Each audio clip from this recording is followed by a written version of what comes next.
2, 3 e... No fim de uma semana neste mundo em turbilhão, sentamo-nos à mesa para o dia de reflexão. Olá, sejam bem-vindos a mais um dia de reflexão. Meu nome é José Paiva e já tenho aqui comigo Maria Escaja, João Maria Joné e Zé Pedro Silva, naquele que vai ser o nosso último episódio de verão. Espero que tenham gostado, até porque, bom, enfim, foram programas um pouco mais longos, porque nós gostamos muito do verão, mas ainda gostamos mais do dia de reflexão. Rimei para o Luís Vaz de Camões, podem-me contratar para Slam Poetry se quiserem. Como é que estão? Está tudo bem? Hoje já está tudo silenciado. Isto é uma coisa, de facto, ao fim de 70 mil episódios, os três pais... Acertámos. Deixe-me acabar! Tu estavas a dizer que eu estava a falar alto, mas tu é que estás, pô. Os três paineleiros... É porque eu não tenho o microfone do computador, que é sempre preciso aumentar um bocadinho o vozeirão. Os três paineleiros seguiram as minhas recomendações e calam-se quando o genérico está a funcionar. Portanto, este verão, estes 4 episódios já serviram para alguma coisa. Como é que estão, meus caríssimos paineleiros? Está tudo com aspecto já de setembro, devo dizer. Eu estou praticamente surdo. Se tu continuas a falar com esse tom de voz, eu estou surdo. É assim, isto vem a reboque de eu ter dito que Zé Pedro Silva estava a falar muito alto. E, portanto, ele agora está-se a vingar. Não estou, não. Pergunta aos outros. Fazem uma sondagem. Não, por acaso não acho que esteja... Não acho que o Zé Pedro esteja falando muito alto. Não, o Zé Paiva. O Zé Paiva... Fala lá, Zé Paiva. Olá, bom dia, boa tarde, boa noite. Não, acho que está tudo equilibrado. Pois, claro. Dentro do possível neste podcast. Maria, parece que estás no Alentejo. Estou no Alentejo, confirma-se. Confirma-se que estou no Alentejo. Em trabalho ou em Não, vim passar uns dias. Trabalhar remotamente é bom, porque uma pessoa pode trabalhar em qualquer sítio. Mas já regresso hoje a Lisboa.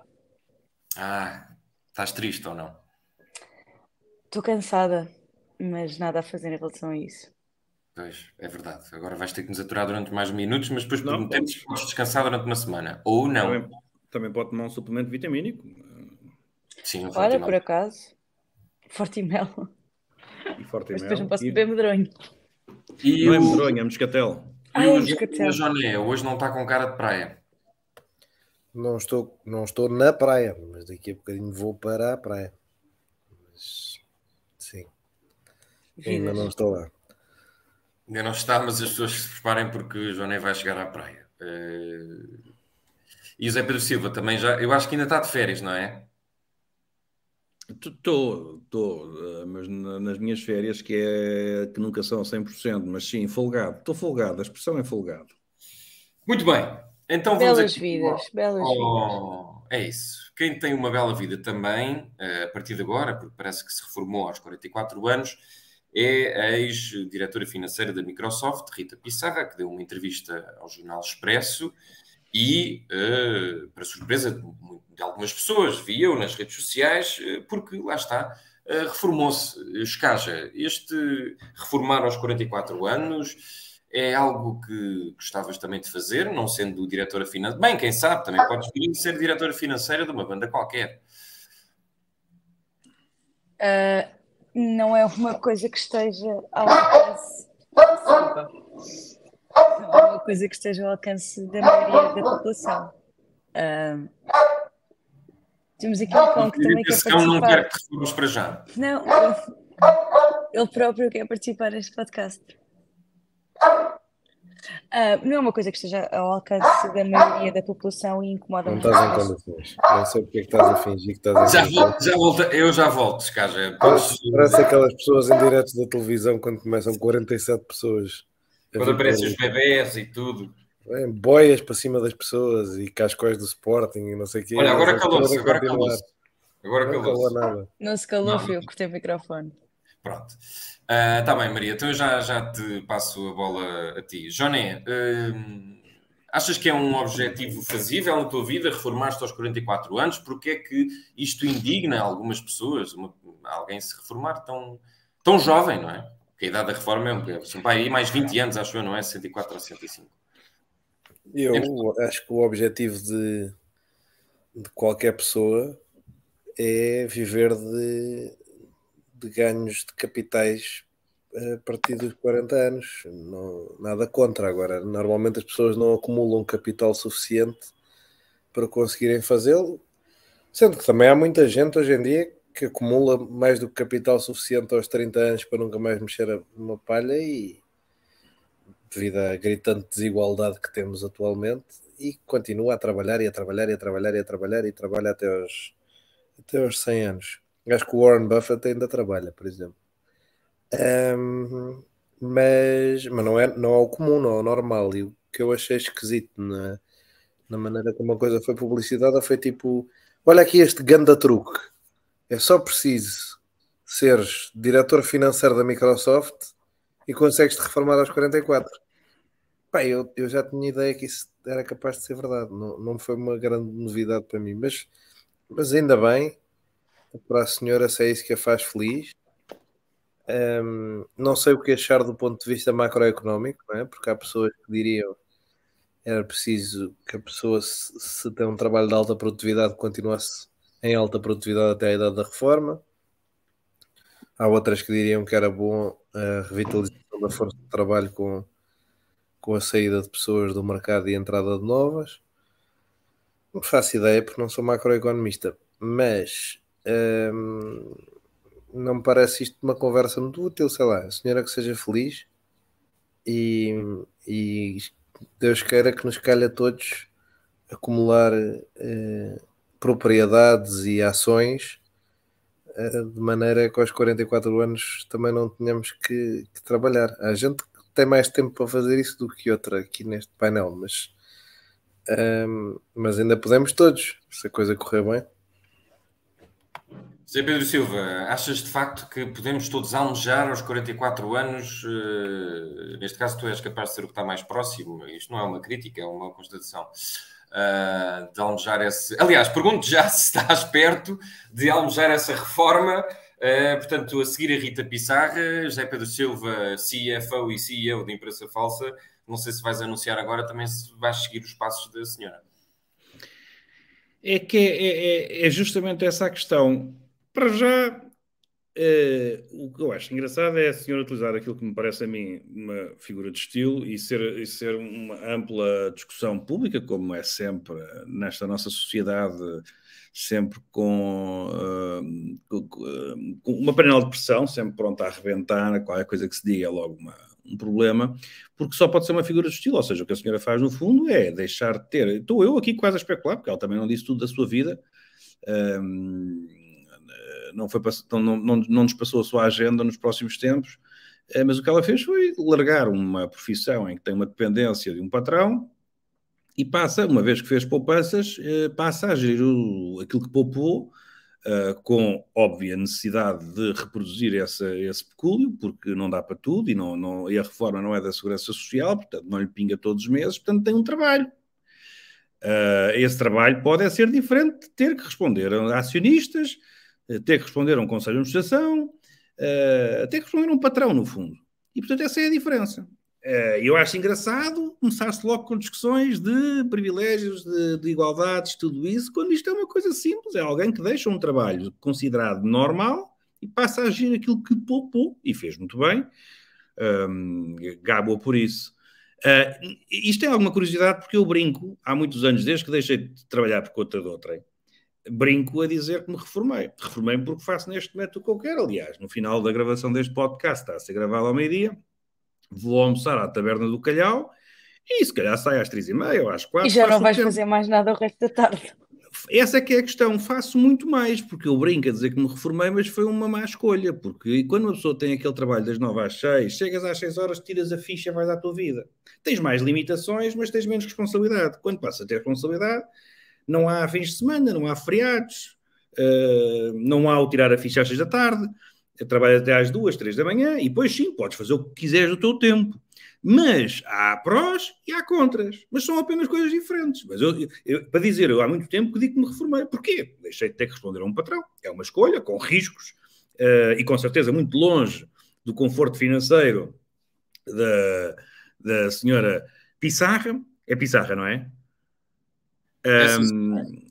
Mas, portanto, eu acho engraçado é discutir-se logo grandes questões filosóficas quando a senhora fez uma coisa muito simples, que foi quis deixar de ter patrão. E agora gera o seu dinheiro, que o poupou, e faz muito bem, e tem uma vida, no fundo, diferente. Provavelmente, temos que ter... Repara, só para se ver, uma coisa que se diz num podcast, numa entrevista, assim, en passant, que gera esta discussão toda, se calhar daqui a 4, 5 anos, desde logo, se a gestão das suas poupanças correr mal, oxalá não. Mas se calhar está outra vez como CFO de alguma coisa. Portanto, isto são apenas comentários que no nosso caso geram sempre muita discussão dos privilégios. Isto é possível fazer tanto com a riqueza que a senhora conseguiu amealhar, como sem essa riqueza. Muitas pessoas podem largar os seus trabalhos chatos e que estão a causar depressão e burnouts, têm muita pressão e tudo isso, e com o mundo do turismo que nós temos no nosso país, podem ir abrir uma lanchonete, um bar, fazer várias coisas. Há bocado, para terminar, há bocado o Joné falava da desigualdade. Claro que sim, claro que há CEOs a ganhar 100 vezes mais do que os seus subordinados, todas essas questões. Mas nunca houve tanta igualdade. Já não há escravatura, hoje em dia há financiamentos públicos, há financiamentos públicos por via comunitária ou nacional, há bancos a emprestarem dinheiro, a financiarem. Quer dizer, nunca foi tão possível, na história deste país, e que não é pequena, e na história do mundo, nunca foi tão possível qualquer pessoa fazer as suas escolhas. Não é qualquer pessoa. Qualquer pessoa. Qualquer pessoa. Agora, as escolhas podem ser ter barcos e Ferraris e casas de férias, ou podem querer ser a dar descalço numa praia e servir uns coquetéis. Portanto, aqui a questão é, não há ninguém, por via da legislação portuguesa, não há ninguém a quem esteja vedado o acesso a estas oportunidades. E com isto eu não estou a negar a pobreza e as dificuldades de algumas pessoas. Estou a dizer que não está negada a ninguém. Sorte temos todos que ter na vida, como é por mais evidente. E há pessoas que não têm e que precisam de apoio. O que eu estou a dizer é que o acesso e a possibilidade não está vedada a ninguém. Em tempos esteve. E em tempos não havia tantos mecanismos, financiamentos e tudo isso. Por isso, mudar de vida toda a gente pode. Eu acho que há muita gente que está agarrada aos seus trabalhos, todos deprimidos, com burnout, são para as redes sociais queixarem-se da vida. Muda! E muda se for preciso para fazer a melhor sanduíche de sempre, fazer um cocktail, fazer uma coisa qualquer. Há tantas coisas... Isto foi a coisa mais privilegiada que tu já disseste neste podcast. E agora passar a palavra para a Maria Escanja, que de certeza concorda com o Zé Pedro Silva, e perguntar se, de facto, nunca houve tanta igualdade, principalmente em Portugal. Pegando no exemplo desta senhora, que eu acho que são coisas... assim, Zé Pedro Silva está a justificar a igualdade com a facilidade no acesso ao crédito e não haver escravatura. Eu não disse isso. Disseste que já não há escravatura e qualquer pessoa pode pedir um empréstimo. Isso foi uma bela súmula. Não digo, falei-te em financiamento público, falei-te em financiamento comunitário. Sabes qual é o financiamento comunitário? Mas tu és um excelente exemplo. A menos que tu me digas que tinhas umas poupanças de 3 milhões, tu és um bom exemplo de alguém que investe no seu próprio negócio, que está a trabalhar por ele, e portanto, uma vez que não tinha...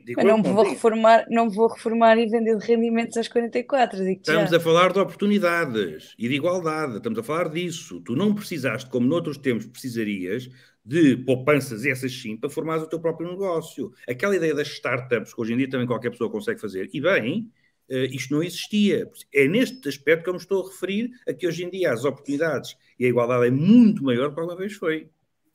Certo, mas no meu caso isso foi possível, primeiro porque não comecei a empresa sozinha, somos 3. Segundo, porque não recebia o salário mínimo e, portanto, o meu subsídio de desemprego não foi o salário mínimo. Se tu vives com o salário mínimo e tens as responsabilidades de rendas, de despesas de casa, filhos a cargo, eu não sei como é que tu vais no meio do caos todo que é a vida e de andares a contar dinheiro para chegar ao fim do mês, como é que vais? Espera, agora vou aqui abrir uma lanchonete, fazer aqui um grande hambúrguer e vou ser dono da minha vida e patrão de mim mesmo. Quer dizer, tu sabes também como eu que isso não é assim. Essa vida cara é onde? É no centro da cidade, não é? Há muitas coisas para fazer. No centro da cidade, Zé Pedro, estás a brincar? Tu já viste como é que está o mercado da habitação em Portugal? Qual o centro da cidade? Já há muito tempo que ultrapassámos o centro da cidade. Claro, em Piódão aquilo está caríssimo, e em Odmira está tudo caríssimo, tudo caríssimo. Não Vais se pode fazer, falar de... vais abrir que negócio teu próprio lucrativo é que vais abrir em Piódão? Diz-me lá. Pois, por ninguém acreditar e por ninguém fazer, é que este país É está que ninguém todo... acredita em Piódão, por isso é que isto é como está. Está tudo enfiado, está tudo... Devíamos ir todos Exatamente. para Piódão Acreditassem abrir. Se acreditassem mais em Piódão, isto Ou não, no meu caso eu acredito mais no Sabugal. Acredito mais no Sabugal, mas não tenho nada das dúvidas. Tenho muitos exemplos desses. O último que eu sei é em Oliveira do Hospital. As pessoas sabem uma coisa, é o que eu te digo, nós queremos estar todos... Again, Oliveira do Hospital não é o Piódão. Piódão é só o sítio mais recôndito de Portugal. São todos recônditos. Tu, se reparares, Portugal está tudo aqui encostado à beira-mar, nos centros urbanos, e o resto do país não existe, é um deserto. A questão aqui E depois, quando é apanhado pelos franceses, ai meu Deus, os estrangeiros vêm aí, então a gente não fez nada daquilo. Obviamente, esta ideia de uma pessoa aos 44 anos deixar de trabalhar num trabalho convencional e de vender de rendimentos do capital que acumulou, não é uma coisa que esteja acessível a toda a gente, é uma romantização claro que não, da perpetuação de uma desigualdade. A minha crítica, assim, honestamente, eu não quero saber o que é que a Rita Pissarra faz com a vida dela, é-me completamente indiferente. O que me incomoda aqui é a romantização de um modo de vida e de um estilo de vida que é acessível a muito pouca gente e que perpetua desigualdades. A questão aqui é essa. Mas romantização da parte da senhora, do jornal... Não, da parte do jornal e da parte do jornal. Perpetua Senhora, foi lá contar a história dela. Mas perpetua desigualdades porquê? Porque para acumulares capital, para acumulares capital a esse nível, alguém teve que ficar com muito pouco. Então a poupança... Então não poupem, peraí, não poupem que estão a perpetuar desigualdades, não poupem. Não poupem dinheiro. Então, não, o que ela está a dizer é que dentro da empresa a CEO recebeu muito mais do que os funcionários, vá assim genericamente. Obrigada. Pronto, está bem. Temos que fazer a política do salário igual. Bem, se eu puder... Podes, claro. Aliás, por favor, entrem todos na conversa, que isto... Só para pôr aqui um bocadinho de factos, porque, de facto, Portugal está no seu ponto mais baixo, ou praticamente no seu ponto mais baixo de coeficiente de Gini, que é o que mede as desigualdades, com um valor de 32% em 2021, que é mais do que os 31,2% em 2019, que é o mais baixo de sempre. Portanto, Portugal, de facto, está numa trajetória descendente em relação à desigualdade, mas está bem no topo da tabela europeu, com os seus 32%, 33%. Ou seja, há países mais desiguais, nomeadamente a Roménia, a Bulgária, a Lituânia e a Letónia, mas não há muito. Espanha está igual, Itália é um bocadinho mais pequeno, Grécia é um bocadinho mais pequeno e o resto tudo menos do que nós, sendo o melhor a Eslovénia, que só tem 23%. Só para pôr aqui um bocadinho de factos no debate da desigualdade. Mas só para encerrarmos este café, Zé Pedro Silva, isso que dizes pode ser uma boa ideia, mas, por exemplo, uma pessoa que, agora vou aqui generalizar, tenha 2 dependentes e trabalhe no Pingo Doce, mas adorava fazer uma lanchonete, mas não quer arriscar. Como é que isso se resolve? Não é só a sua vontade de querer ter uma lanchonete, não é? Não é essa a questão, não peguem pelo lanchonete para fazer pouco de mim. A questão não é essa. Não, estou a dizer porque eu acho que é um bom... Ou seja, o lanchonete é um projeto que uma pessoa tem e que nunca... A questão é que eu volto a dizer, a questão é que estamos a falar de oportunidades. O Joné quis trazer índices macroeconómicos que têm toda a utilidade, mas nós não estamos a fazer neste momento uma avaliação através do INE e ainda por cima... A desigualdade que neste momento nos está a pôr para trás tem a ver com fatores, mais uma vez, macroeconómicos, que são outra discussão. Referia-me apenas a uma questão histórica de que hoje em dia nós temos basta ver-se a quantidade de pessoas, só para tu veres, e isto tu não vês no coeficiente de Gini, como deves calcular. Tu tens ainda hoje muitas pessoas que não recebem uma reforma miserável porque durante anos não descontaram. Portanto, quer dizer, hoje em dia toda a gente desconta. E o problema de muita gente que recebe pensões de miséria quando trabalhou muito mais, esse problema não se colocará no futuro. Porque hoje em dia toda a gente desconta. Só para tu veres. Isto não vês no coeficiente de Gini. Mas, portanto, a questão das oportunidades, aquilo que eu me referia, é que nós temos, o que eu dizia é que nós temos hoje mais oportunidades do que alguma vez tivemos. Financiamentos públicos, financiamentos privados, financiamentos de toda a linha, toda a ordem. E, portanto, a nossa execução relativamente aos apoios que há públicos é muito baixa. E aqui há, é quase sempre das grandes empresas e do Estado. Isto tem a ver com uma certa, enfim, inércia generalizada, mas também com o facto de depois o próprio Estado não facilitar o acesso. Mas quem quer fazer conteúdos ou atividades da área cultural tem apoios. Quem quer montar hoje uma pequena produção de alguma coisa tem apoios. Há uma série de apoios. E essa execução é muito baixa. E aqui é, e volto a dizer, e aqui é, ou é dos grandalhões, ou é pública. Era a isso que eu me referia. Oportunidades como nunca, e a igualdade referia-me a isto. Referia-me a que hoje em dia as coisas estão corrigidas. Não estou a dizer que o CEO recebe o mesmo que o assistente técnico que acabou de entrar na empresa. Não estou a dizer que o fosso salarial não é enorme. Não é isso que eu estou a dizer. E o que eu estou a dizer é que esta senhora abre um precedente que eu, para mim, acho interessante. Ela é rica, eu não sou, mas eu não tenho inveja nenhuma. Desejo-lhe a maior felicidade. O que ela faz é abrir um precedente que pode funcionar para toda a gente. Alguém que possa chegar, que não tenha a riqueza que ela tenha, mas que tenha um terço dessa riqueza, ou um quinto. E que faça escolhas, que diga, olha, vou deixar de trabalhar para um patrão e vou fazer o que eu sempre quis fazer. Uma marcenaria. É este o meu ponto. Acho que isto é interessante porque abre um precedente, enriquece a economia, há mais escolhas. Ela faz uma coisa que outras pessoas podem seguir a outro nível. Ainda há pouco eu dizia, eu também me reformei, não ao nível dela. É evidente que se tivesse um bom salário numa empresa e que alguém me pagasse a segurança social, que me pagasse em tudo, se calhar estava muito mais confortável. Assim tenho que andar a lutar porque eu não tenho poupanças nenhumas. Olha, posso aqui declarar 0. Portanto, mas isso não me faz ter qualquer, enfim, não me faz minimamente, mais uma vez, ter inveja, criticar a senhora e achar que ela é um fator de desigualdade para a sociedade. Ela é um fator de igualdade, ela abriu uma escolha. Eu acho isto interessante. Acho isto interessante. E, portanto, era isso que eu me referia. Não gozem comigo com a lanchonete. Acho que há hoje mais oportunidades do que nunca. Quem não aproveitar estas oportunidades não está errado.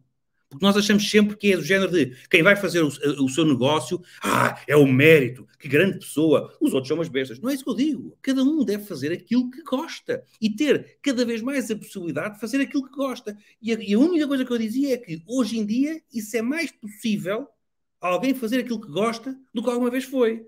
Mas há pessoas que recebem o salário mínimo, têm 3 filhos, não conseguem pagar a casa. Eu sei, claro que sim. E tem que se combater isso. Mas eu acho que hoje em dia há mais oportunidades do que nunca. E eu elogio esta senhora, porque mudou. Vai fazer o que ela quer, vai gerir as suas poupanças e fazer investimentos, viver disso, passear, comprar um descapotável, vai almoçar ao guincho, pronto, é bom. E o lugar dela será usado por outro, que com certeza não era CFO, ou que estava um nível abaixo, portanto subiu. Se esse aos 40 ou aos 50 também se reformar, também sobe outro. Tudo isto é interessante, eu acho interessante. Mais alguém quer acrescentar alguma coisa ou podemos já passar para os outros temas maiores? Então vamos avançar, vamos falar aqui, vamos despachar, enfim, porque ainda faltam cerca de 3 anos. Vamos falar das presidenciais. Eu gostei aqui de um título, apesar de discordar completamente do título, de uma crónica da Helena Pereira do Jornal Público, que diz: o PSD acordou, finalmente, assim, uma espécie de despertar tardio, mas parece que acordou, porque estamos a falar das presidenciais e já está Santana Lopes na corrida, Marcos Mendes na corrida, Paulo Portas na corrida. Parece que Marcos Mendes meio que abriu a porta, Santana Lopes foi deitar umas lágrimas pelo seu querido PSD e Paulo Portas foi à Universidade de Verão negar que esteja a pensar nisso, dizendo que é melhor estarmos a pensar numa alternativa para António Costa do que propriamente o sucessor de Marcelo Rebelo de Sousa. João Maria Joné, concordas que o PSD finalmente acordou, ou esta conversa das presidenciais, mesmo que seja um exercício de futuro, cheira mais ou menos a bafiento, com as mesmas pessoas de sempre? Ou estás entusiasmado com alguns destes nomes? Olha, estás a entrar. Minha irmã está a querer entrar no podcast. Mas estou entusiasmado. Estou entusiasmado com a possibilidade de Santana Lopes ser um candidato presidencial. Muito. Acho que seria incrivelmente divertido. Não sei se o país, aliás, está preparado para uma situação tão divertida como essa, é que somos capazes de ser demasiado sisudos enquanto país para uma coisa dessas. Ainda mais preparado estaria para um debate Marcos Mendes-Santana Lopes.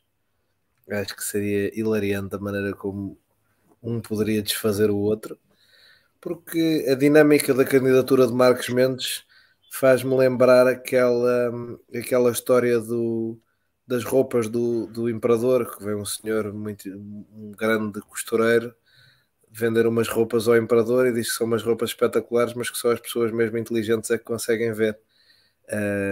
E o imperador vai para a rua com elas e anda todo nu, e há uma criancinha que diz: espera aí, o rei vai nu, não é? A candidatura Marcos Mendes enquanto Presidente da República é uma coisa dessas, é só as pessoas mesmo inteligentes é que conseguem perceber porque é que Marcos Mendes poderia ser Presidente da República. Como nós não somos essas pessoas, ou pelo menos eu não sou, eu acho que vocês concordam comigo nisso, mas como eu não sou essa pessoa, tenho muita dificuldade em perceber como é que, e eu disse isto no outro dia e volto a dizer, uma pessoa que faz um percurso exclusivamente de ser porta-voz de outras pessoas, com muito pouca opinião própria, com muito pouco trabalho feito para que se possa apontar, tipo, grande inovação do Marcos Mendes, sim senhora, uma pessoa que foi ministro de 4 governos constitucionais, e não há uma coisa que se diga assim, aqui o Marcos Mendes esteve bem. E havia uma coisa que se usava bastante, que era, Marcos Mendes de facto esteve bem porque limpou o PSD, mesmo perdendo a Câmara de Lisboa, fez frente a casos de acusações de corrupção, expulsou o Isaltino do partido. Um grande homem, sim senhora, um grande impulsionador de Luís Montenegro, que vem apoiado por essa tralha toda PSD que ele dizia que tinha que limpar. Portanto, é o chamado cruzado de ocasião, não é? Vem fazer justiça quando não gosta das pessoas, e portanto nem isso. O que me leva Mas sendo porta-voz de muitas pessoas, pode ser o porta-voz dos portugueses, já. Pois é, só se for por aí, não é? Só que é um bocadinho mais difícil ele dizer coisas porque uma pessoa lhe liga e dizer coisas porque 10 milhões de pessoas lhe ligam, até devem vir com opiniões diferentes. Mas isso é uma grande ideia, ele abrir uma espécie de fórum TSF seria animadíssimo, não é? Hotline Marcos Mendes. Só deixando um último, e isto digo, acho que ainda podia haver mais 2 candidaturas divertidas à direita, que é Durão Barroso numa tentativa de limpeza de imagem, que é uma coisa que eu apreciaria, e Rui Rio numa tentativa de xarope máximo mesmo. Só perceber contigo, esse entusiasmo com Santana Lopes é um entusiasmo real ou só pela graça? No que é que achas que ele acrescentaria como presidente? Achas que tirar aqui a sua tentativa de redenção máxima, portanto um homem tão sofrido e já passou por tantos lares e portanto até aquela coisa assim que notícia e tudo, teria o seu auxílio na presidência? Já não estás-me a fazer muitas perguntas, vou passar para a cozinha, que a minha irmã tem que ver a série dela. Qual é a série? É VIP, estou a ver se ela começa a gostar de VIP. Grande série. Para a cozinha também pode ir fazendo o almoço, não? Sim, exato. Posso. Deixa-me ver como é que é a melhor luz, é assim. O entusiasmo é a brincar, mas isso para mim é muito sério. Eu acho que vocês já me conhecem o suficiente para saber que poucas coisas são mais importantes para mim do que coisas muito engraçadas. Acho que Santana Lopes, enquanto presidente, saberia articular uma visão para o país na qual eu me revejo, que é um certo... É uma direita otimista, é uma vontade de transformar o país sem ser pela menorização de outras pessoas, mas pela galvanização do seu lado. Eu acho que isso é muito o estilo dele. E eu gosto disso. Acho que é uma pessoa... Olha, lá está, uma pessoa que tem um currículo, ao contrário de Marcos Mendes, de ter opiniões próprias, de fazer coisas... seja na cultura, seja na Figueira, seja em Lisboa, pode-se dizer que são coisas boas, pode-se dizer que são coisas más. Eu há umas que gosto, e é isso, e são coisas feitas. Acho que se fôssemos pelo currículo, obviamente o do Durão Barroso é o mais formidável de todos à direita, mas as pessoas não gostam dele por razões que me escapam, porque pronto, o homem foi servir o país e é o que é suposto. Mas é isso. Quanto ao Paulo Portas, não vejo uma pessoa a emanar do CDS a ter mais de 50% numa eleição nacional. Mas isso sou Ele capaz pode de querer ser deixar de aprovado. parecer que é do CDS. Pois, mas é difícil. A pessoa que dizia que o RSI era o rendimento dos ciganos,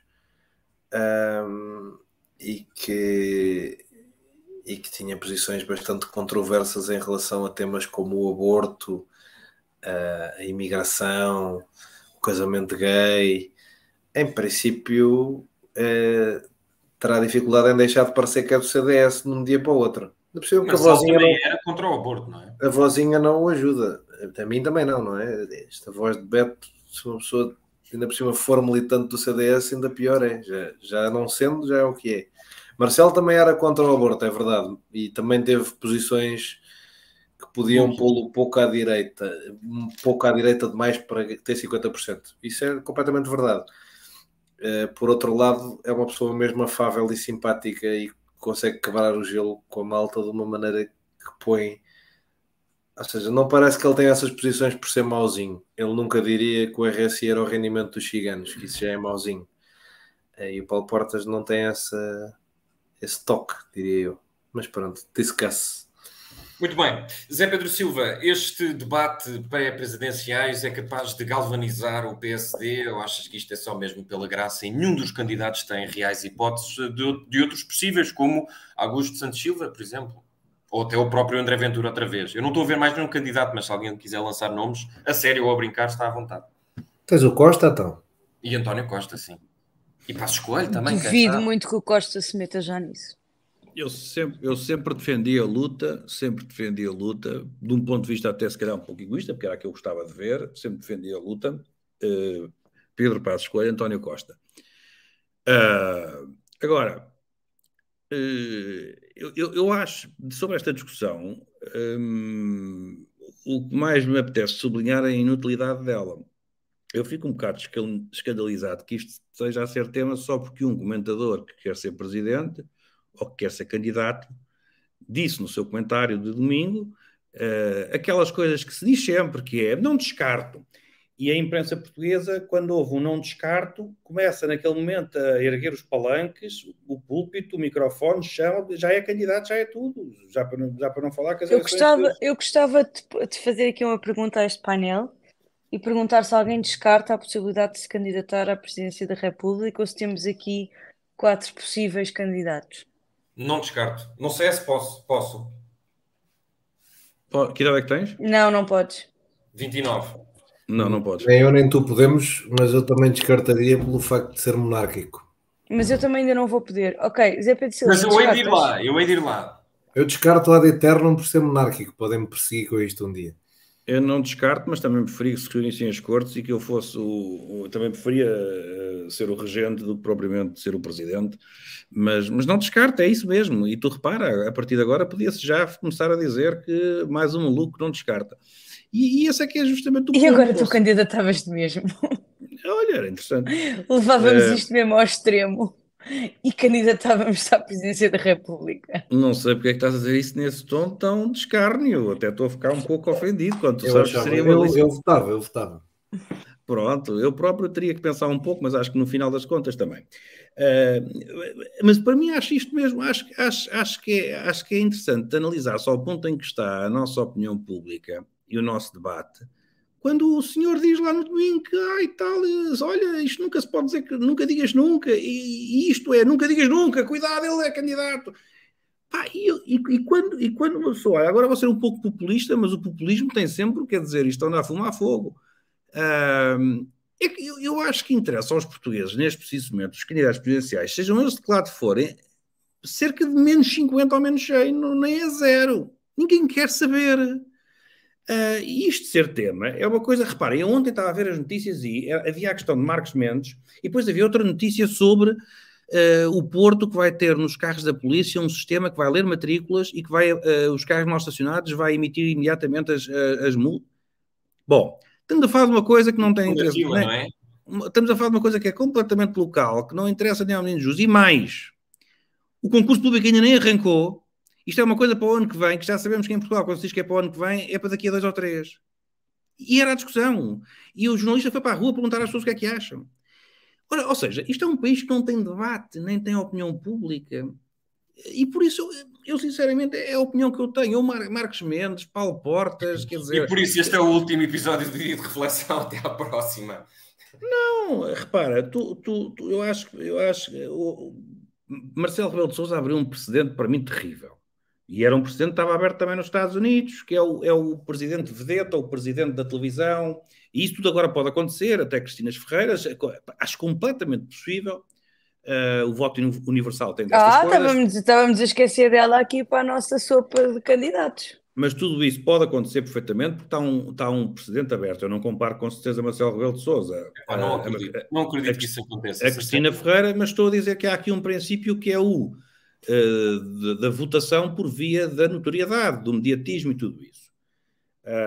Portanto, eu confesso que tenho imensa dificuldade em discutir eleições para daqui a 2 anos, quando um senhor ao domingo diz que não descarta uma coisa e isso passa a ser o tema nacional central.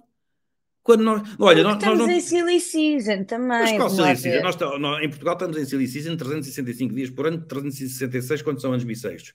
Mas eu acho curioso que não temos professores, não temos médicos, mas candidatos presidenciais não nos faltam. Que pena que um deles não descarte ir para professor. Essa falta de professores com 4 também é... O problema é que não são 4, porque também repara, a presidência só há uma, salas de aulas há muitas. E, portanto, é isto que o Paulo Portas sacudiu a água do capote. Se tivéssemos 4 candidatos para cada lugar de professor por ocupar... Está a falar em modo poemas dos Santos Populares. Já rimou 2 vezes. Vamos lá ver a próxima. Tu consideraste ao início do programa um poeta, mas estás a ver que tens aqui outro.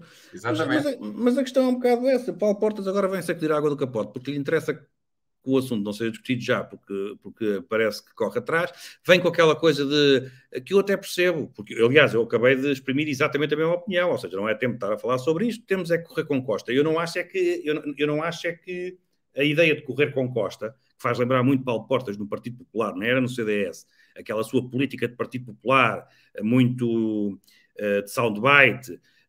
Eu percebo, só que a ideia, em política, eu acho que nós não devemos querer correr com ninguém, porque quem lá está... Aliás, foi o que ele quis fazer e fez com Passos Coelho quando correram com o José Sócrates, e não estou aqui agora a qualificar essa decisão, mas estou a dizer que esta ideia de estar sempre a correr para irmos nós para o poder. Não se tem que correr com António Costa, porque o homem acabou de ser eleito, salvo seja, e com maioria absoluta. Tem que fazer uma oposição, porque essa oposição, uma oposição com maneiras, e essa oposição fará com que o governo também seja sempre melhor.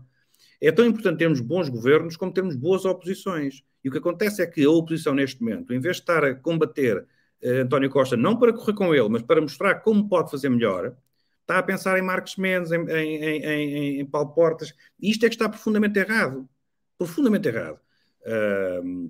E por isso, e depois há só outra questão para terminar, é que já que estamos em discussões de candidatos presidenciais, eu gostava muito que se começassem a ouvir falar noutros nomes, e em nomes, sobretudo, com outras idades, porque nós temos um bocado, a figura do Presidente da República ficou um bocadinho encostada àquela ideia de, quando se chega já à reforma, olha, lá está, como a senhora Pissarra, quando se chega à reforma vai-se para lá, brinca-se um bocado, veta-se umas coisas... Será que ela se vai candidatar?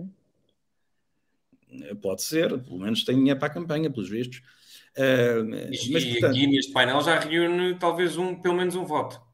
Eu gostava que se começasse a falar noutro perfil de candidato presidencial, que não fossem estes senhores na reforma, depois de fazerem 10 anos na televisão, a serem putativos candidatos. Outro perfil. A idade mínima é 30 anos.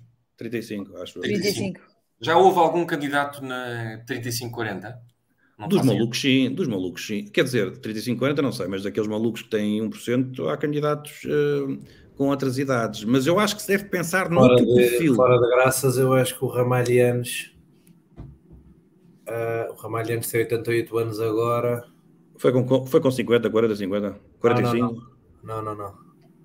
Tem 88 anos agora, não sei fazer contas. Mas... Foi há 40? Não, foi há 50, foi em 76, foi há 47. Pronto, eu é que não sei fazer contas, mas é essa, está bem, mas mete mais 1, mete mais 2. Mas tinha essa idade. Sim, pelo menos era mais jovem que estes todos que nós falamos agora. Tinha 41. 41, 42. Talvez tenha sido o mais novo. Possivelmente. Não, sem conta. Dos potenciais, porque se falares nos malucos, tens uns mais novos. Quando eu digo malucos, é aqueles de 1% ou 2%. Aliás, mesmo André Ventura, que idade tem André Ventura? O hotel até era capaz de ser mais novo. Sim, o André Ventura é capaz de O André entrar. Ventura é mais novo do que parece. Sim. Pronto, portanto. Muito bem. E esse teve 12% também, mas Está acho que é muito interessante discutir-se outro perfil. Estamos muito naquele perfil de uma certa idade, depois de fazer comentário televisivo, e isso não interessa, porque o nosso sistema é semipresidencialista, apesar de ser um semipresidencialismo um bocado atípico, mas o Presidente da República não é uma espécie de governante jubilado que vai para ali fazer 2 mandatos como se fosse uma espécie de comenda. Maria Escaja. Só para aqui por uma coisa, o Freitas tinha 45, o Hotel tinha 39, o Mário Soares já era um bocado mais velho, já tinha 62, mas houve malta relativamente nova a ir. Muito bem, Maria Escaja, queres falar mais da direita ou já apontar um candidato de esquerda? Não quero apontar candidatos de esquerda.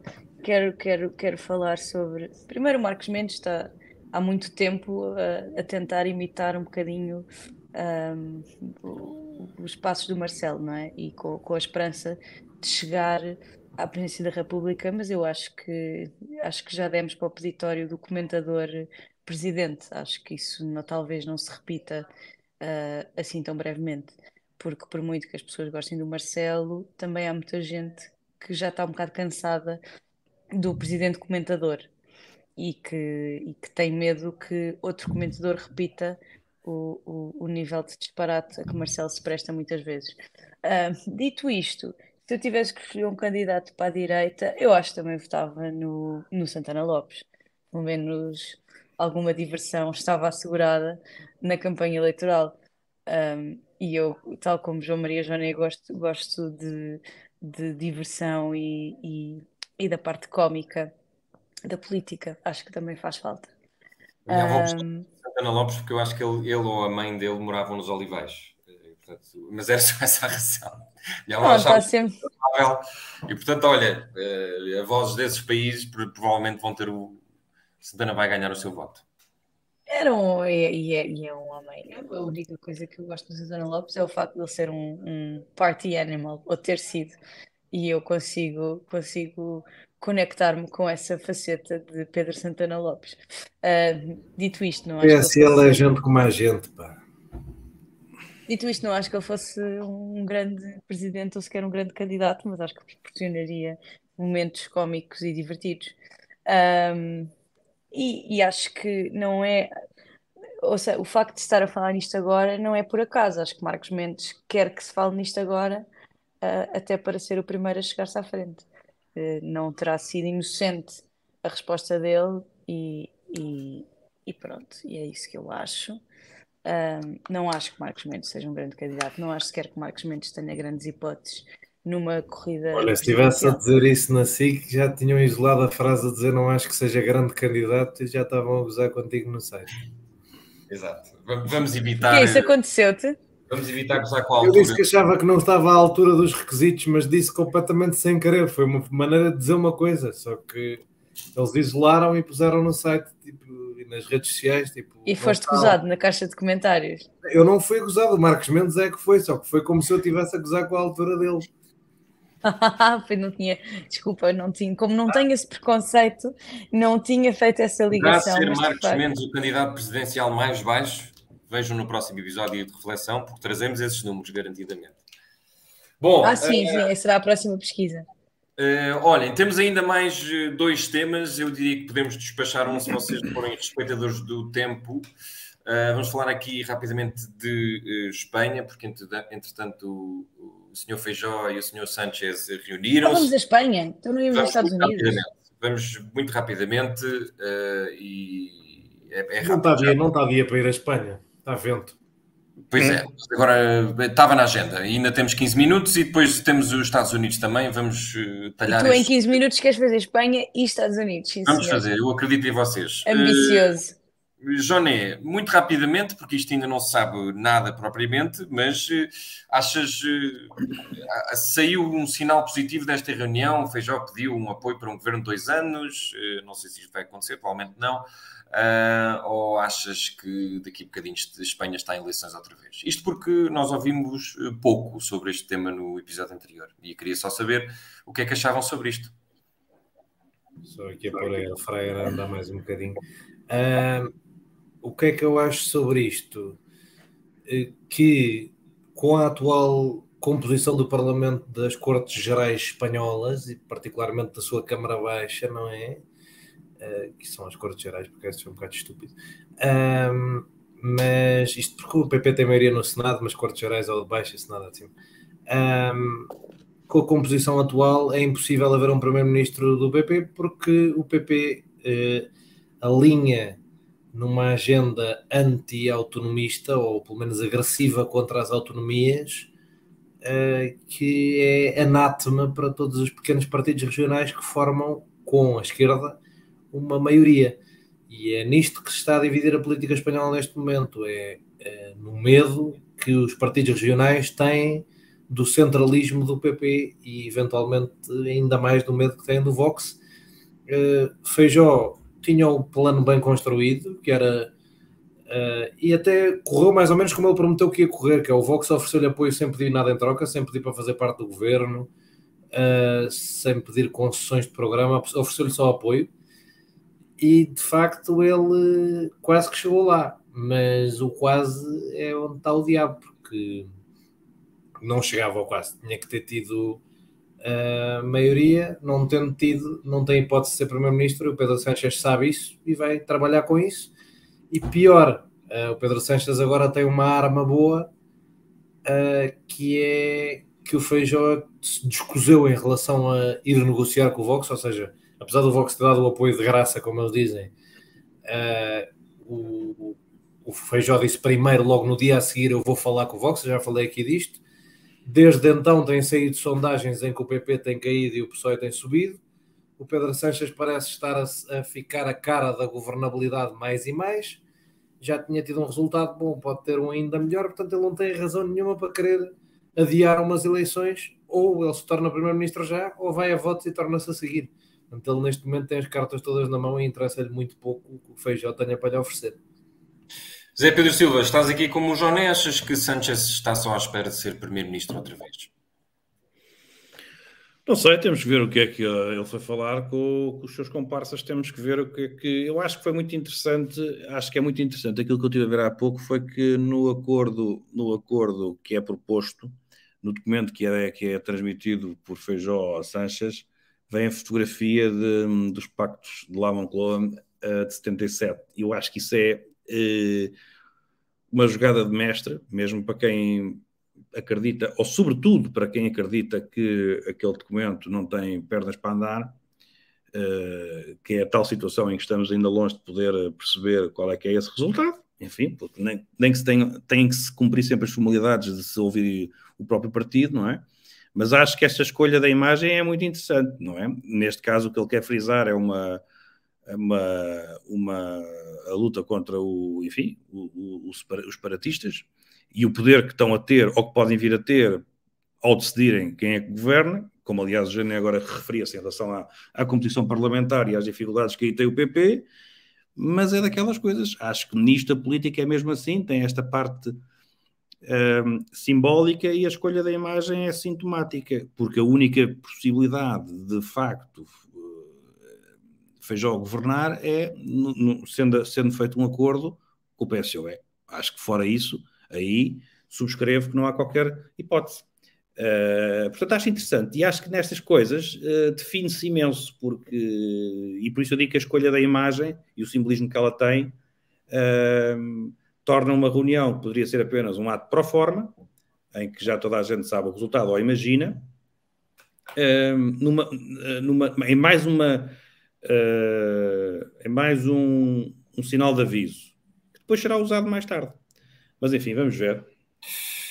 Uma última pergunta para a Maria Escaja: se tem esperança que haja uma geringonça como aquela que tivemos em Portugal, neste caso em Espanha? Não, Não acho que isso vai acontecer. Acho que para Sánchez governar precisa do apoio penso que de todos os separatistas, e o PSOE não quer dar-lhes o que eles querem. Portanto, eu não vejo mesmo qualquer hipótese de Espanha não ir a eleições novamente brevemente. Não vejo forma de se formar um governo ali. Duvido que Sánchez queira apoiar um governo do PP com o Vox, e também não tem à esquerda o que precisa para formar o seu próprio. Eu não vejo que Espanha se oriente sem ir a eleições novamente, honestamente. Eu já acreditei menos nisso, Quem é que tu achas que. desde que se elegeu a presidente do Congresso, do PSOE, com acordo com o Junts, tem havido conversações com o Junts por parte do PSOE bastante positivas, e eu duvido que, para eles, obviamente, lá está, eu como centrista, o que eu preferia era um bloco central, e o que o Feijóo pediu hoje, que era 6 pactos de Estado entre o centro-direita e o centro-esquerda para reformar a Espanha, e depois de 2 anos e uma nova eleição. Não é assim que a política funciona, porque o PSOE depois também sabe que se o PP tiver 2 anos no governo, constrói a rede necessária para voltar a ganhar eleições. Portanto, o PSOE está com muita urgência, negocia com o Junts nesse sentido. O Junts também está preocupado que o PP volte a ser o dominante que não era, e o PP é o maior inimigo dos independentismos e dos separatismos. Portanto, eu acho que houve um momento em que eu não acreditei nisso, porque os pedidos iniciais do Juntos eram completamente disparatados e agressivos, e parecia que eles estavam tipo, quanto pior melhor para o Estado espanhol, vai o PP para o poder e o Vox também, e isso é ótimo para nós porque só dá argumentos para a independência da Catalunha. Mas, entretanto, na mesa das negociações parecem estar a comportar-se normalmente. Portanto, eu diria que deve haver tipo uma hipótese 50-50, na minha leitura, entre eleições e se formar um governo. Não sei Uma se será geringonça assim maior. tão próximo. Tenho dúvidas. Muito bem.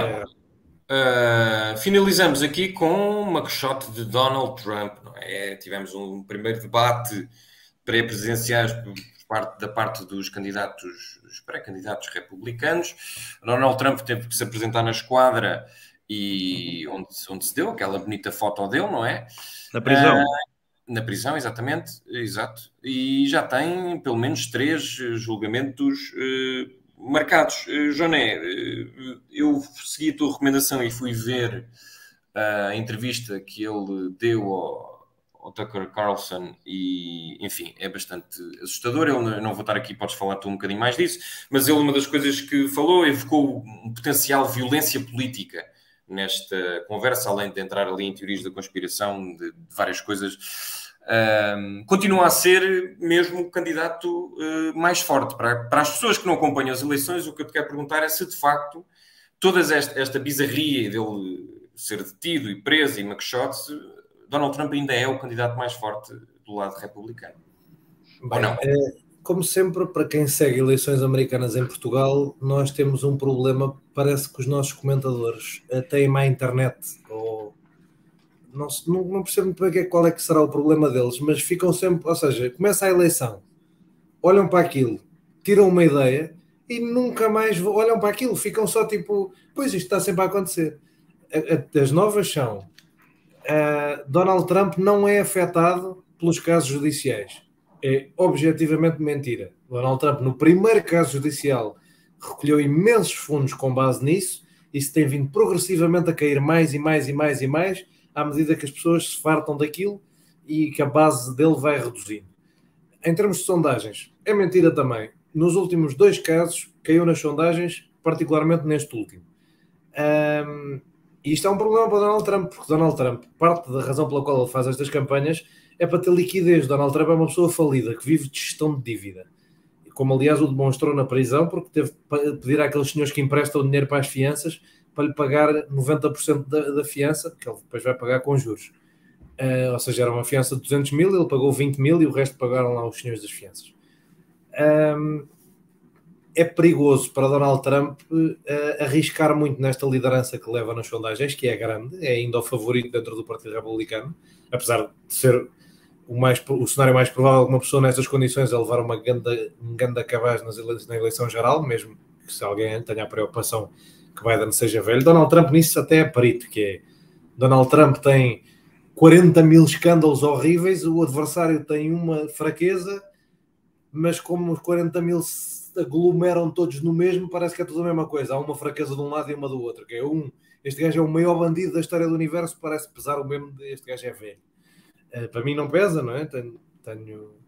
Já expressei aqui. Nem para o Johnny isto pesa, agora pensem.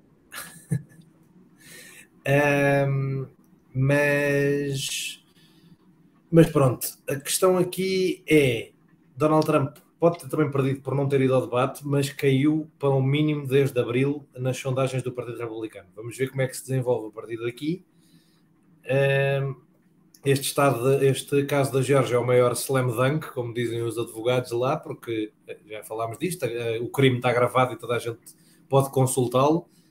Donald Trump a pedir os tais votos ao secretário de Estado da Geórgia. Portanto, para quem não acompanha, eu diria, se quem não acompanha e vai olhar só para as gordas, Donald Trump, de facto, com esta liderança nas sondagens a essa distância, teria uma hipótese tipo de 6 em 8 de ser o nomeado republicano. Tendo em conta toda a imprevisibilidade à volta de ter um julgamento na Geórgia, em princípio ainda este ano, no outono deste ano. Ter 2 em março de 2024, na altura em que são a maioria das primárias. Isto não abona muito a favor. Agora, também seria preciso, se os republicanos o quisessem impedir de ser o candidato, que se juntassem todos à volta de uma alternativa. E como estão todos pulverizados, e ainda há um que quer ser o Trump 2.0, que é o maluco do Vivek, eu recomendo que vejam o debate só por este maluco. Há uma certa dissonância cognitiva engraçada em ver um indiano que fala como um cowboy a dizer coisas que só o Hitler é que diria. E eu achei cómico, perigoso, mas cómico. Mas é isso, neste momento Donald Trump é o favorito para ser o nomeado do Partido Republicano e o Partido Republicano é o favorito para levar uma porrada monumental em novembro de 2024, se eu tivesse que estar a avaliar agora. Muito bem, Zé Pedro Silva, concordas com este raio-x de Joné ou achas que Donald Trump se vai safar e chegar à nomeação e possivelmente um segundo mandato na Casa Branca, talvez uma casa aos quadradinhos? Eu não sei se concordo. Não concordo por uma razão simples, porque o Joné refere-se a sondagens recentes, mas há um crescimento desde... Aliás, discutimos isto no último episódio, acho que ainda fomos a tempo. Há um crescimento há um distanciamento, assim é que é, de Trump relativamente a DeSantis, desde que começam os problemas judiciais, enfim, desde que começam os problemas judiciais mais recentes. Portanto, o que eu penso que o Joné estaria a dizer é que nesta última diligência judicial é que não há um reflexo disso nas sondagens, antes pelo contrário. Agora, aqui a questão é...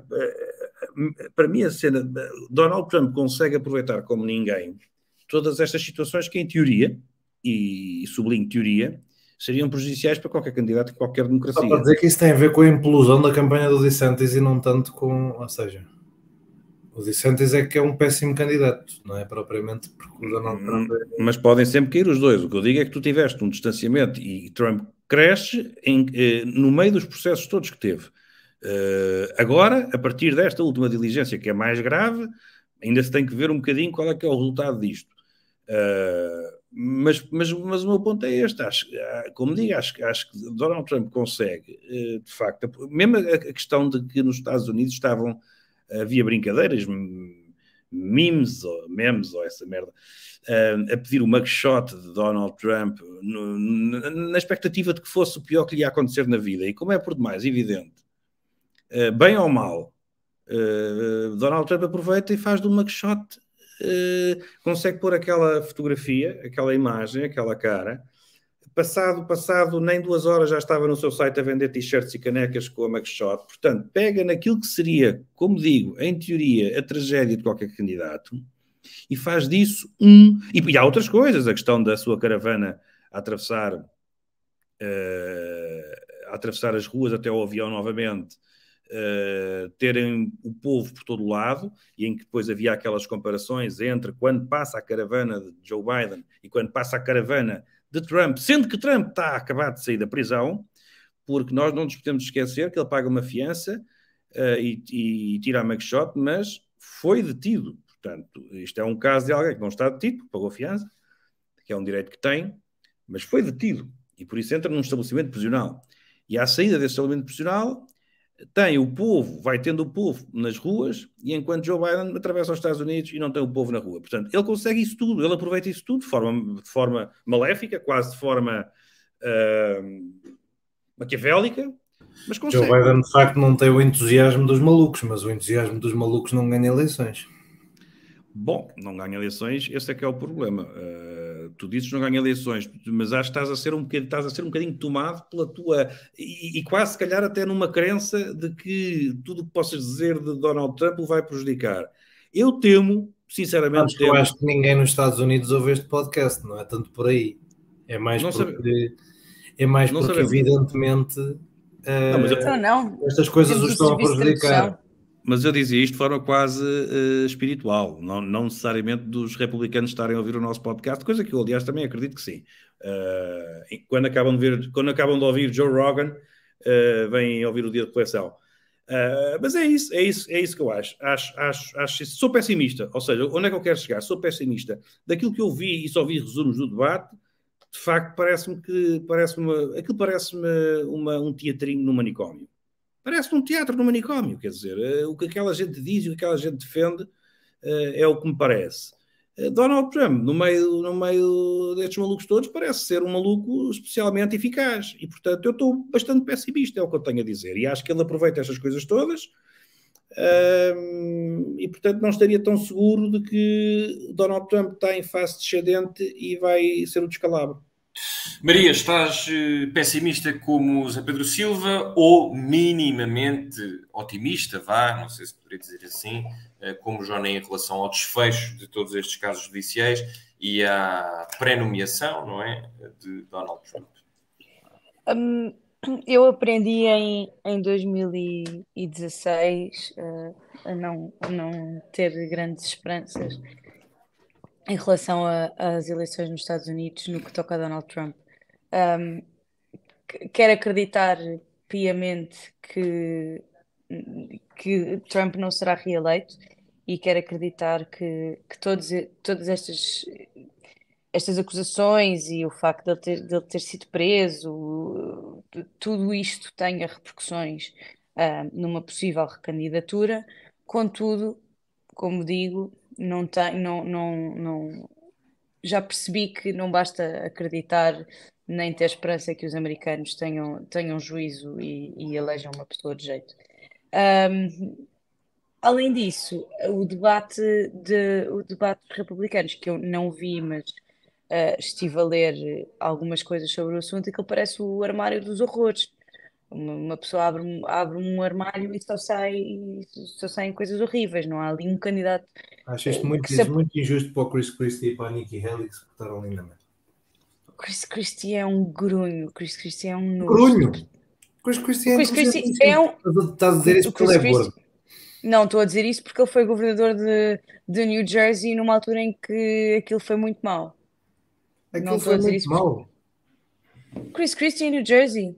Sim, o que é que foi mau? Foi porque uma ponte para chatear um gajo? Pronto, acontece aos melhores. Pois é, ele puxou a George Washington Bridge para chatear, mas foi. Não, o Chris Christie também não é fluxeiro. Eu gosto bem do Chris Christie, por acaso. Ai, Joné, credo, que horror. Gajo inteligente. Eu acho todos aqueles candidatos... Não foi lá dizer aquelas coisas que eu gosto, que é, podem mandar vir à vontade, eu é que tenho razão. Muito bem. Pronto. Bom. Não gosto de nenhum, olha, não apoio nenhum. Okay. Mas é normal, eu não gosto dos candidatos também. Eu gosto do ChatGPT. Exato. Isso foi uma grande boca. Foi ótima. O ChatGPT é ótimo. Esse é mesmo a estrela da companhia. Sim, é levemente assustador, levemente divertido. Ora bem, então falta-nos mandar as pessoas a um sítio e agora vou falar assim neste falsete. Vamos lá mandar as pessoas a um bonito. Vai, mas é para Não, é só uma vez. Desculpa lá, Sofia Ramos, que é a pessoa que canta esta música, mas uma vez chega, por episódio. 2, aliás. Joné, vais mandar as pessoas onde? Vou mandar as pessoas ao... sei lá, ao Atlético Clube Portugal 1º de dezembro. Não sei quando é que é, mas é no próximo fim de semana e eu vou lá estar e, portanto... Vou seguir essa recomendação e mandar as pessoas ao Mafra Porto B, porque eu vou lá estar. Sábado às 11 da manhã. Mas assim estás-me a ganhar, porque eu não sei quando é que é. Está bem, mas consegues ver enquanto os outros 2 paineleiros fazem Eu recomendação. posso mandar às festas do mar, eu não vou ficar aqui, mas... E se forem muito ricos, podem Isso ir era a minha recomendação. Se forem muito ricos, podem... as festas do mar são em Cascais. E se forem muito ricos, podem ir à festa ao festival do meu amigo Gonçalo Castelo Branco, ao Chefs on Fire. Epá, eu ia recomendar isso, pá. O Joné não tem nada. Não, e limpou as nossas. O Joné não tem nada e dá cabo dos outros, por amor de Deus. É quando? 7, 8 e 9. Ela E 10. Não, 10 também. 8, 9 e 10. 8, 9 e 10. Está bem. Tinha aqui nos apontamentos, estás a ver? 8, 9 e 10. Está bem. Sexta, sábado e domingo. Zé Pedro Silva, vais mandar as pessoas onde? Ao Chefs on Fire. 8, 9 e 10 no Estoril. Olha, e deixa-me acrescentar... Nem sequer é este fim de semana, é no próximo. Dia 10 há um tem concerto... Tem que comprar bilhetes, meu. Eu não sei se é... Eu também estava a dar esse tempo às pessoas. Aquilo esgota sempre, tens de comprar bilhetes, José Paiva. Queres que se recomende na quarta-feira? Já está esgotadíssimo, porque aquilo é um grande evento. Pimba. Toma. Pimba. Olhem, eu vou mandar as pessoas... Eu ainda não acabei, pá. Para além disso, também vou mandar as pessoas à China. Eu ainda vou aqui a meio, mas as Jornadas pelo Mundo, do Conde Arnoso, que é este livro maravilhoso. E é uma forma de ir à China bastante barata. E é uma forma bastante barata de ir à China, sobretudo no século XIX. O Conde Arnoso, na altura ainda Bernardo Pinheiro Correia de Melo, enfim, consegue-nos transportar por lá e para todas as nossas ligações com a China, nomeadamente através da tutela de Macau. Mas para além disso é de facto e agora tem graça a ser jornadas, ainda estamos no mês das jornadas. Estas jornadas pelo mundo é uma viagem no tempo, porque, como digo, se refere a outro tempo, e uma viagem muito económica pelo coração da China. E, portanto, estou a gostar imenso. O coração. É o coração. Mas, portanto, é uma recomendação. Ainda não terminei, mas uma pessoa... isto é como diria o Presidente da República, abre-se um melão e vê-se logo se é bom ou não. Este já foi aberto. Não tens mais nada para recomendar? Não tenho mais nada. Só para dizer que o Atlético é domingo às 5 da tarde. Que é uma ótima hora para ir à bola. Então pronto. Sábado Mafra e domingo Atlético. Eu vou recomendar às pessoas, a quem está em Veneza, não preciso recomendar, mas a quem não está, que estejam atentos ao que se vai passar agora neste festival, no Festival de Veneza de Cinema, porque é o primeiro, o segundo, a reboque da grande greve de guionistas e de atores nos Estados Unidos. Há muita gente que não foi, há muita gente que não pode dar entrevistas, mas mesmo assim o festival vai acontecer com alguns filmes dos quais eu tenho algumas expectativas. É Pedro Silva, tu que és fã de carros, vai sair aí uma biografia do Ferrari, o filme Ferrari. Portanto, acho que pode ser bastante bom. E temos um português, apesar de não termos filmes portugueses, temos uma coprodução portuguesa, mas temos um português num filme de um senhor que, enfim, é bastante polémico e um tanto quanto desagradável pelas histórias que lhe precedem, que é não o Joaquim de Almeida, mas o Polanski, mas Joaquim de Almeida vai estar num filme do Polanski.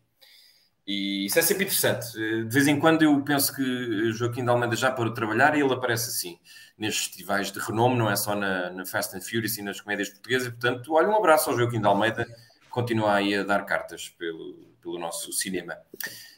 E já agora, no sábado, eu acho que é no sábado, vou ver Rui Reininho e Jorge Palma no Festival Avante. E sempre fui em trabalho. Festa do Avante. Exato. Vou pela primeira vez, fui sempre em trabalho, portanto vou como é que se diz? Isso é que é andar pela grande Lisboa a fazer programas no sábado, não é? É sim, é verdade. Não, neste caso, tu és, está bem. Vais à festa do Avante? Depois de ir ao Mafra. Depois de ir ao Mafra, é o meu plano de sábado. Quem me quiser acompanhar, são muito bem-vindos. Não consigo perceber essa cena que se acha giríssima ir à festa do Avante, porque é que gira assim, o contraste. Não, é Jorge Palma e Rui Reininho. Não se devia apoiar aquela gente, peço imensa desculpa, pá. Por amor de Deus. Bem, mas eu quero ver o concerto e tenho amigos que vão, também não Mas gosto há mais de Eu também acho que toda a gente devia ter a minha opinião sobre todos os assuntos, é Pedro Silva. Eu gosto muito dessa tua maneira de ver o mundo. Sim, eu já sou muitos anos, sabes? Não, a questão não é a diversidade, essa é sempre uma riqueza. A questão são os comunistas. Isso a questão é os comunistas. Isto realmente, uma coisa é opiniões, outra coisa é comunistas, não é? Não tenhas a menor das dúvidas. Isso aí, vai lá à Polónia dizer: ai que giro, vou à festa do Avante, vou ouvir o Jorge Palma. Por amor de Deus, pá, ganhem juízo, pá. Maria Escaja, vais mandar as pessoas onde? Eu vou mandar as pessoas às festas do mar, apesar de João Maria Jones já se ter adiantado. Eu vou aproveitar para destacar 2 concertos. Um deles é amanhã, que é o Fernando Cunha and Friends, que será uma grande festa naquele palco. E o outro é a Mimi Frois no dia 3 de setembro. Pronto, já mandei. Eu já mandei as pessoas ver a Barbie. Que horas é esse da Mimi Frois?